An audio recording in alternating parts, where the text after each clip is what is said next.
Iglesia relevante, amigos que se conectan a esta hora, muy buenas noches. Qué bueno que estemos otra vez, un jueves más, estudiando juntos la palabra. Yo le invito a que se ponga cómodo y a que encomendemos este tiempo en las manos del Señor en oración. Quiero recordarle que aquí estamos cada jueves, cada domingo, conectados con el Señor como iglesia, como amigos, una oportunidad más para conocer al Señor, para conocer al Dios de la Biblia, al verdadero Dios, aquel que nos ha llamado para salvación, para restauración, para reconciliación con Él.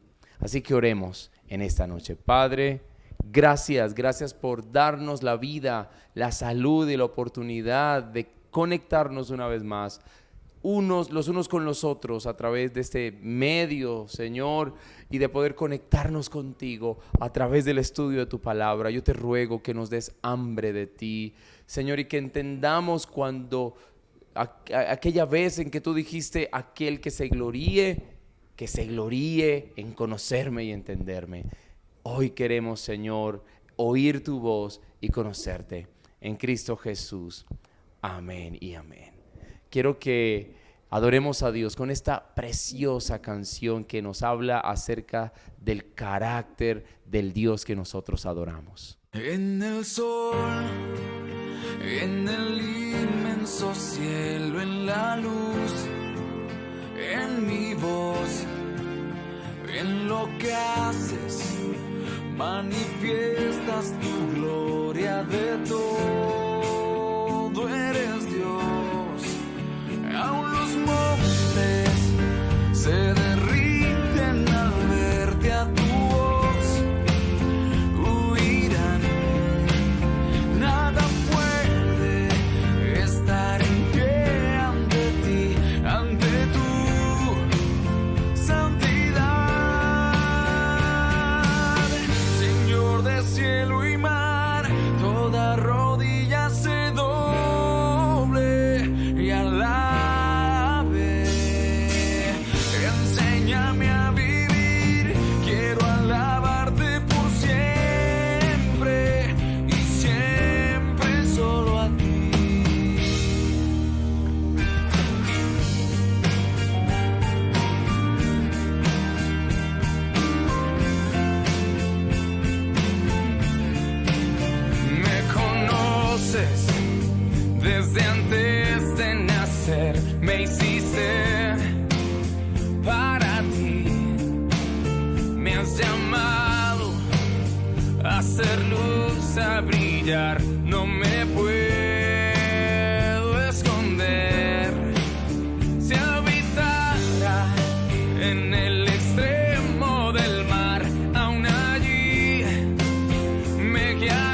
Ese es nuestro Señor de cielo y mar. Qué maravilloso. Gracias a Dios por estas alabanzas que nos conectan con la presencia de Dios y nos convocan a glorificar a Dios por lo que Él es. Obviamente también por lo que Él hace cada día en nuestras vidas.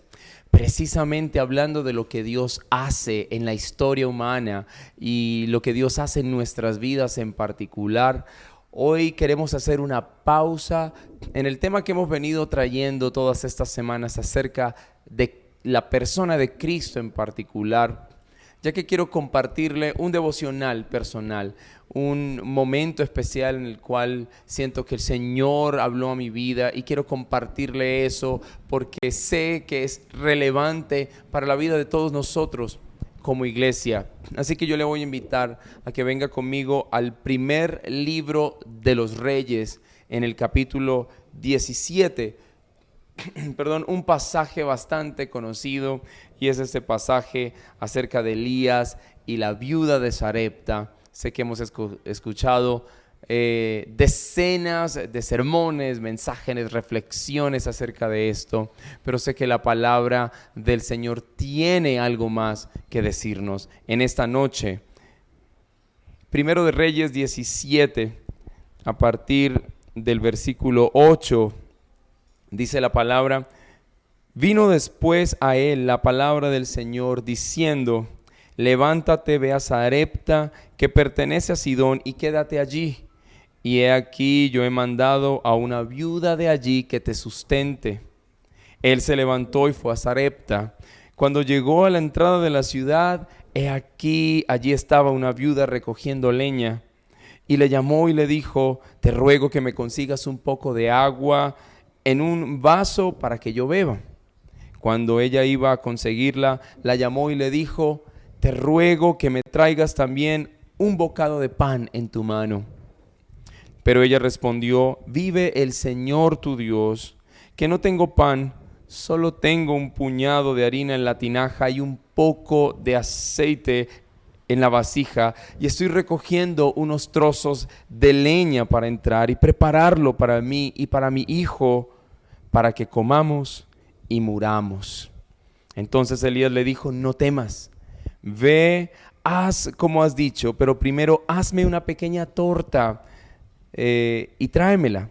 Después harás para ti y para tu hijo, porque así dice el Señor Dios de Israel: no se acabará la harina en la tinaja, ni se agotará el aceite en la vasija, hasta el día en que el Señor mande lluvia sobre la faz de la tierra.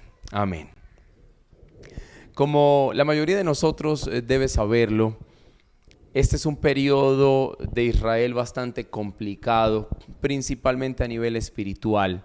Había una decadencia espiritual a raíz de que el pueblo se había alejado de la ley de Dios y se había ido tras dioses paganos. Dos de las principales razones que traen desgracia a una nación y en particular a una persona, y eso sigue siendo real el día de hoy: apartarse de la ley de Dios e irse detrás de dioses paganos. Anteriormente ya hemos discutido cómo ser idólatra no significa únicamente postrarse o adorar estatuas y reliquias, sino que ser idólatra es el acto consciente de poner otras personas, otras actividades por encima de Dios. Y eso nos pasa a todos en lo absoluto. Aquellas cosas que son buenas, que son importantes, pero que terminan siendo esenciales para mí, sin las cuales pienso que no puedo vivir sin ellas, incluyendo personas, incluyendo logros económicos y profesionales, que si no lo tengo me frustro y mi vida no significa nada. Esas cosas terminan convirtiéndose en dioses. Como podemos darnos cuenta, generalmente idolatramos cosas buenas, pero terminamos poniendo por encima las cosas creadas. Y eso es lo que le está pasando al pueblo de Israel. Así que Dios entra en escena y Dios interviene en la historia humana por medio de una sequía que profetizó y que ejecutó a través del profeta Elías.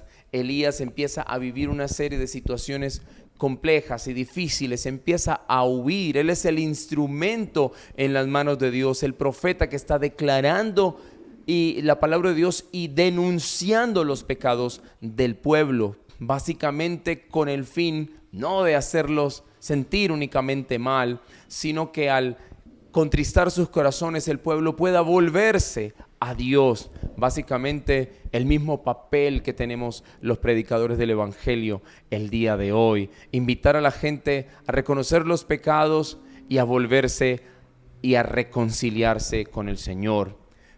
Pilar fundamental de nuestra iglesia relevante, 2 Corintios 5:18, les rogamos que se reconcilien con Dios.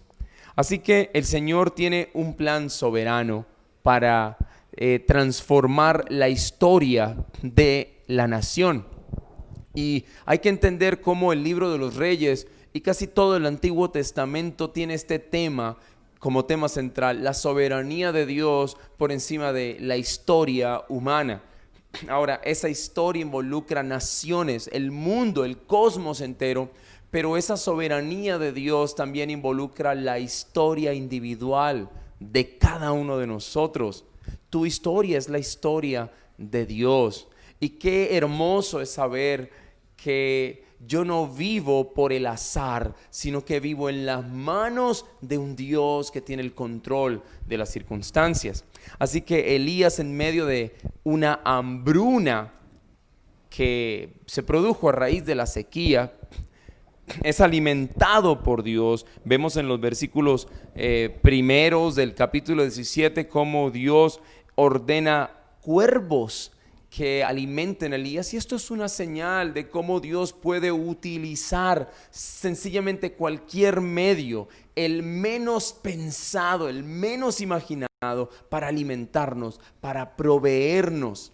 Y ayer en nuestra reunión con algunas familias de la iglesia, en nuestra reunión online que tenemos semana tras semana, estábamos hablando de cómo mirar las aves y mirar la naturaleza nos recuerda cómo Dios provee, cómo Dios protege, porque nosotros somos más valiosos que las aves y que las plantas. Es lo que literalmente dice Jesús en el Evangelio. Así que entonces Dios prepara un nuevo plan y envía a Elías a la casa de una viuda. Y esto es muy interesante porque Dios dice cosas que me llaman la atención. Vete a Sarepta porque allí le he ordenado a una viuda que te sustente. Dos cosas. Número uno, cómo Dios le ordenó a la viuda, de qué manera Dios le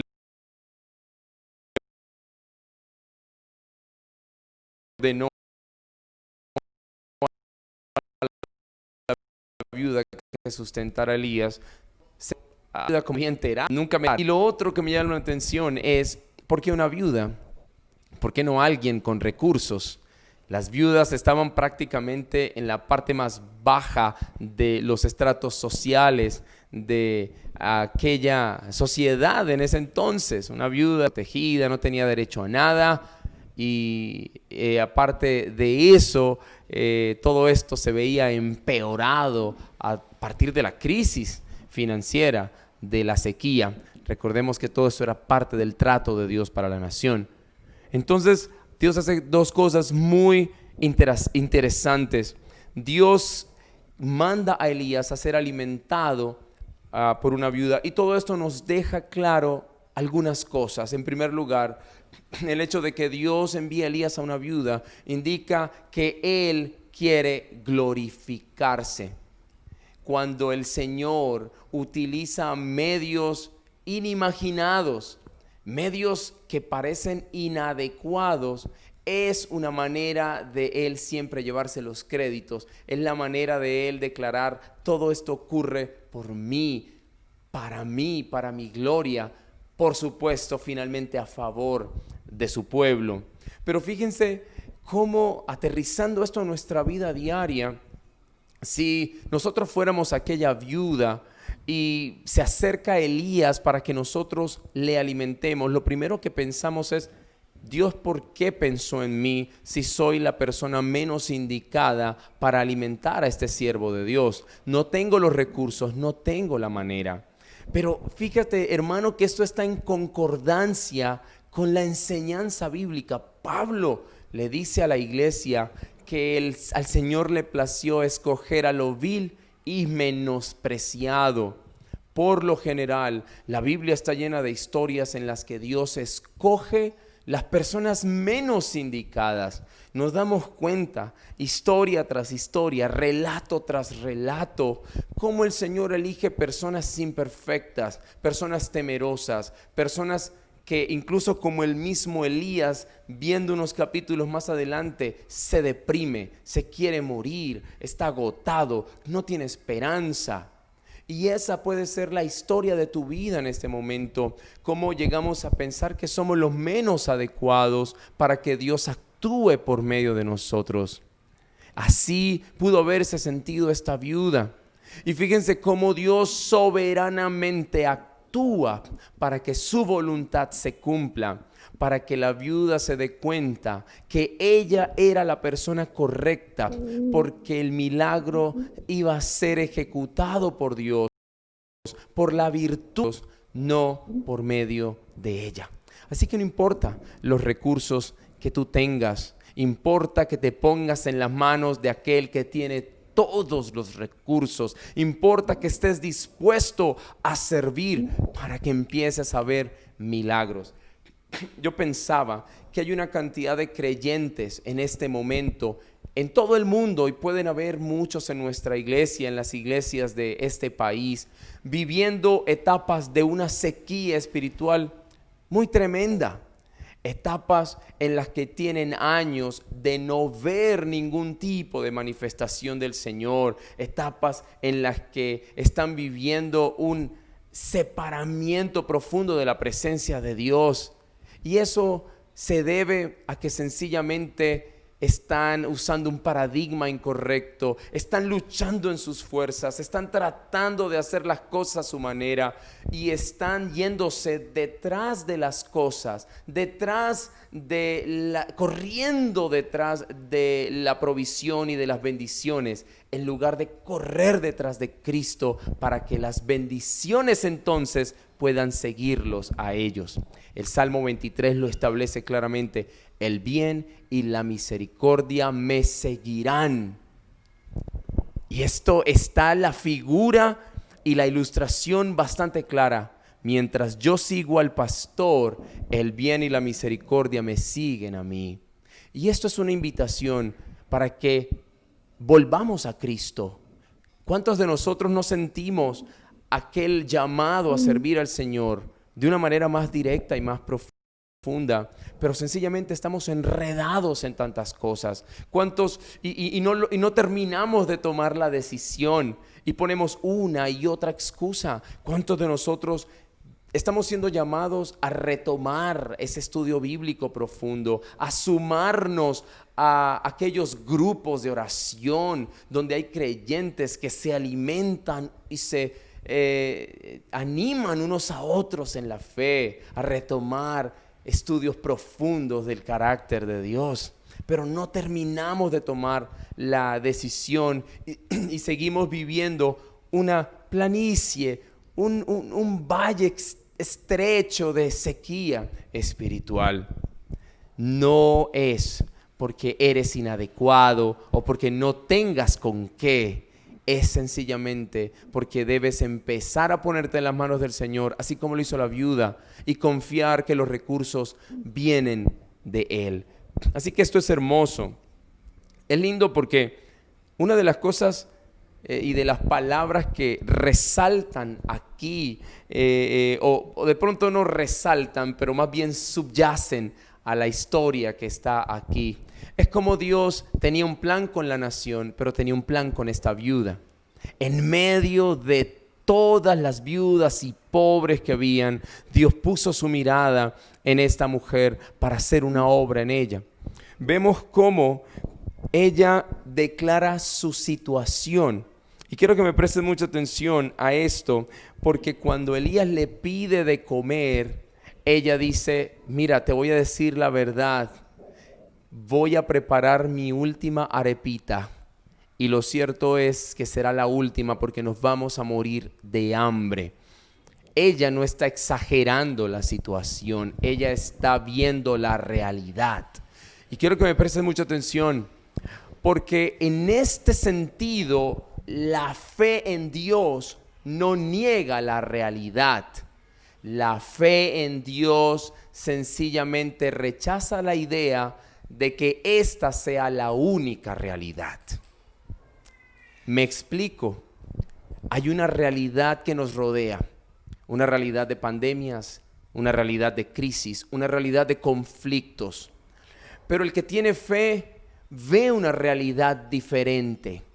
Sabe que hay un Dios que está obrando aunque no lo veamos. Sabe que hay un Dios que trasciende esa realidad y hay otra realidad que poco a poco está transformando la realidad visible. Una realidad invisible que está transformando mi realidad visible.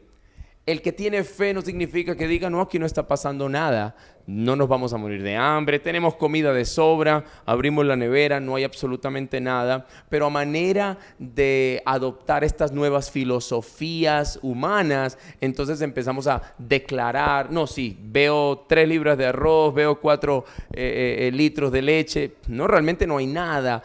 La fe no es negar la realidad. La fe es sencillamente rechazar la idea de que esta sea mi única realidad. Hay una realidad invisible que está siendo forjada por el poder de Dios en nuestra vida y que en últimas va a terminar absorbiendo la difícil realidad que a veces vivimos. Y eso es lo que pasa con esta mujer. Aquí ella dice, nos vamos a morir de hambre. Yo creo que posiblemente si algunos de nosotros lo hubiéramos escuchado, hubiéramos dicho, ay no, no diga eso, no declare esas cosas. Ella no estaba declarando nada que no fuera real. Era una pobreza absoluta. El asunto fue que basada en la promesa de Dios, actuó en fe. Ahí es donde está la diferencia. Sí, no hay nada, pero ahora le creo a Dios en la palabra que me está dando a través del profeta Elías. Ahora, Dios nos ha dejado sus promesas en la Escritura. Ahora yo no necesito, de pronto Dios puede hablarme a través de alguien, pero Dios me ha dejado en la Escritura y me ha dicho, no temas, no te dejaré, no te desampararé.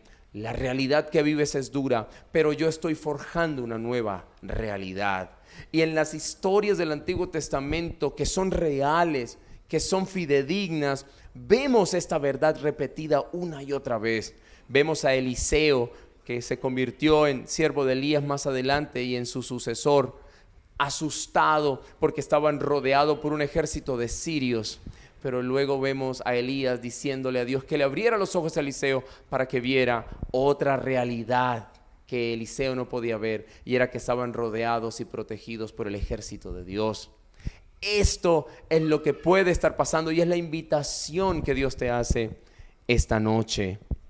Ahora, lo que Dios está haciendo en la viuda también, en segundo lugar, es que Dios está restaurando algo en ella.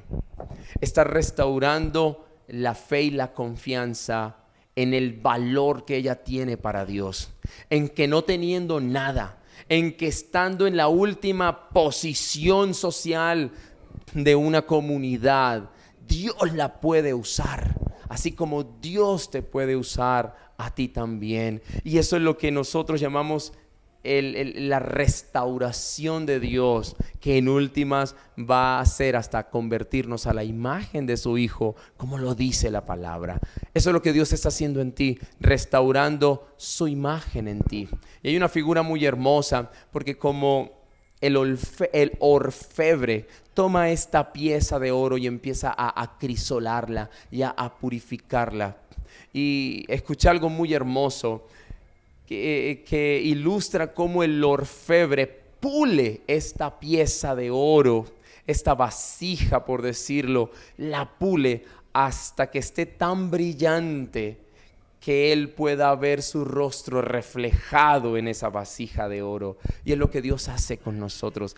Cada crisis es una oportunidad para Dios formar su santidad, su amor, su compasión, su generosidad en nosotros. Una mujer que no tenía nada muestra virtudes maravillosas como la abnegación, como la fe, como la esperanza y la confianza. Eso es lo que Dios quiere hacer con cada uno de nosotros. Así que esta mujer se convierte en un instrumento de Dios, en una representante, en una embajadora de Dios. Quiero que oremos y le pidamos al Señor que nos ayude a entender que Él está obrando, no solo en nuestra nación, sino en nuestra vida en particular, que Él permite la crisis para poder llamar a una nación al arrepentimiento, a volvernos a Dios de verdad, no de nombre. Que Dios está permitiendo estas crisis para que Él pueda restaurar su presencia, su carácter en nosotros, para que entendamos el gran valor que tenemos en las manos de Dios. Cuando descubrimos la grandeza y el gran valor que tiene Cristo, entonces descubriremos el gran valor que tenemos nosotros cuando estamos en Él. ¿Qué te invito a que hagas en estos días de manera práctica? Yo te invito a que medites qué te ha detenido para que no consagres tu vida a Dios de manera profunda, para emprender ese estudio bíblico, para unirte con los hermanos, para salir de ese bache espiritual en el que posiblemente has estado durante mucho rato. Toma la decisión de emprender, de leer ese estudio, de emprender, de congregarte con otros, con líderes, para que puedas volver a sentir cómo el Señor puede hacer grandes cosas por medio de ti, porque para eso Dios te ha llamado. Vamos a orar. Padre, te doy gracias porque tú has sido bueno y porque estás en control. Siente paz mi corazón al saber que eres tú, Señor, el que has permitido todas estas cosas, porque tienes un plan para nuestra nación, Colombia. Y oramos por ella. Y oramos, Señor, para que tú brindes sabiduría a los gobernantes y puedan tomar las decisiones correctas. Oramos, Señor, también para que a cada familia y cada individuo que está escuchando y está conectado con este devocional pueda entender que tú también tienes un plan para la historia de su vida, para demostrarles el gran valor que ellos tienen cuando están en tus manos, que sin importar que no haya nada, no hayan recursos, tú haces grandes cosas por medio de aquellos que se ponen en tus manos. Señor, restáuranos cada día a la imagen de tu Hijo Jesucristo. Oramos en el poderoso nombre de nuestro Señor y Salvador. Amén. Iglesia, oro para que el Señor cada día te siga bendiciendo. Oro al Señor para que despierte en todos nosotros hambre de Él, hambre de su palabra. No te pierdas el servicio este domingo a las 11 de la mañana por YouTube y no te pierdas cada jueves esta devocional. Conéctate con tu familia y como padre y como madre déjale la mejor herencia a tus hijos. Enséñales la palabra del Señor. Te invito a que te conectes también durante la semana con las mujeres que se reúnen, con los jóvenes que se reúnen, con los hombres y los matrimonios que se están reuniendo. No dejes que los espinos de los afanes del mundo ahoguen tu fe y terminen separándote de esta hermosa comunión, de ver a Dios haciendo milagros y de disfrutar de su presencia cada día. Les mando un fuerte abrazo. Dios les bendiga. Gracia y paz.